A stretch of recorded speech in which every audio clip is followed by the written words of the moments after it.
Hello, everybody. Welcome back to Easy Learn. And today's topic is the sine rule. We're going to be practicing some questions today. If you haven't watched my sine rule explanation video yet, pause right here, check the link in the description below, go understand the concept first, and then come back for solving. So today's question is calculate the length AB.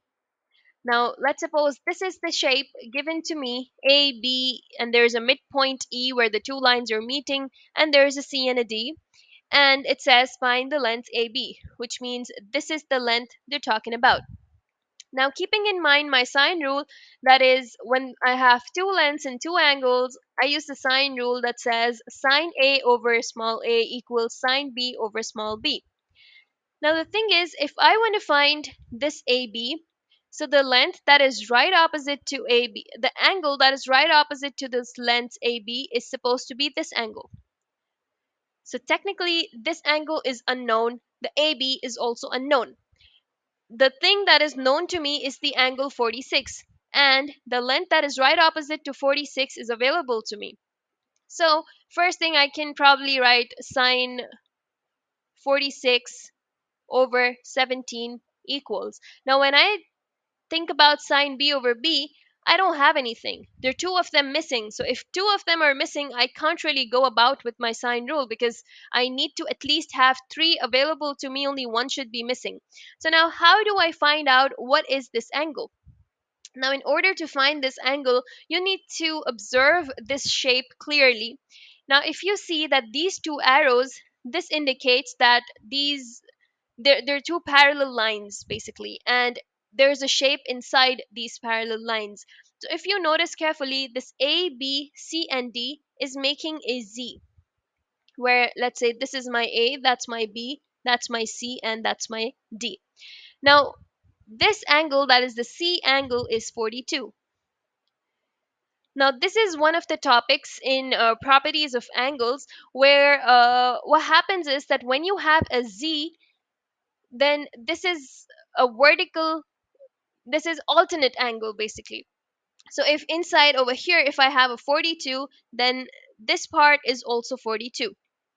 This is just a rule. You can say that this is a rule that exists, that this, when it's making a Z, so we have alternate angles. That is, if this part is 42, this part is also 42. Similarly, if you notice again, there's an A with a D and B with the C is making an X. So let's suppose this is my A, that's my D, that's my B, and that's my C. So when you have an X in this shape, you will see that this angle and this angle is same. These are known as vertically opposite angles. This is also one of the properties of angles, that if I have if I have a shape that's making an X, then this part and this part, if this is X degrees, then this is also X degrees. Similarly, this part is also making the vertically opposite angle. So if this is Y, then this part is also Y. So this is a knowledge that you must be knowing so that you can apply in this question.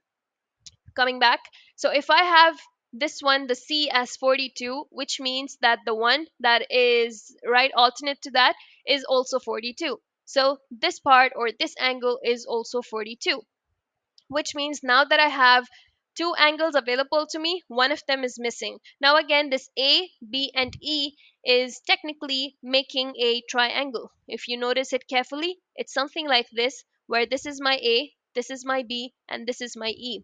And if this is 46, that's 42. Now this one is missing. So you should be knowing that in a triangle, the three angles are always equal to 180 degrees. So, which means that if I add up my 46 and my 42 and subtract them with my 180, I'm going to be getting my missing angle. That is the angle E, or the third angle that's missing. So, I'm just going to simply do 180 minus the angle that is 46 plus my other angle that's 42, and that basically gives me 46 plus 42 gives me 88, and 180 minus 88 gives me a 92. Now I have a 92 degrees. So which means that this angle right here is 92. This one is 46. A and B is the length that I'm looking for. So let me just write it down as my x. And the E and B, that length is 17, and that is already given to me. Coming back to my sine rule, that is sine 46 over 17, because 17 is the length that is right opposite to the 46, and equals sine B. So my B I just figured out was 92. So 92, and the length that is right opposite to 92 is missing, so I can just write sine 92 over AB, or I could just say x.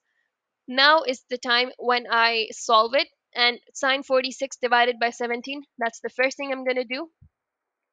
Or perhaps what I could do is that since I have an unknown denominator, I can just take my 17 to the other side and my x to the other side, just so that I do not end up in confusions about denominators. So just make it a single equation, because whenever your denominators are unknown, so it's just best practice to get rid of the denominator. So when x goes to the other side, it turns into multiplication and it becomes x times sine 46, and 17 goes to the other side, becomes multiplication, 17 times sine 92. So when I do 17 times sine 92, first thing, make sure your calculator is set on degrees. Then 17 times sine 92 is something like this, 16.9896. So x sine 46 is equal to 16.9896, and so on. So now I have to take my sine 46 to the other side, because I need to find my x. So whenever I want to find my x, I need to make x the subject, and for that I need to isolate x, which means everything attached with the x goes to the other side. When x is in multiplication with sine 46, when it goes to the other side, it turns into division, and then it becomes 19.9896, sorry, 16.9896 divided by sine 46. So when I do that on my calculator again, 16.9896 divided by sine 46, so it gives me 23.62. Or I could just write my x is equal to 23.6. And that's a centimeter, because 17 is given in centimeters, so the unit for this one is also going to be centimeter, which means my length x, or perhaps my length AB, is 23.6. So that's pretty much how you figure out questions like these. And it's not always necessary that if you're dealing with a specific topic, so the question also has to be for only that topic and nothing else can come in between.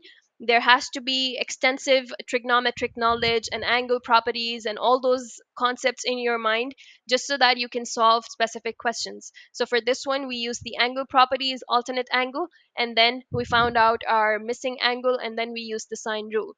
So that's pretty much it. If you have any questions, any confusions, you can drop them down in the comment section below. And thank you so much for watching Easy Learn. Do not forget to like, share, and subscribe my channel. Thank you so much for watching. See you until next time.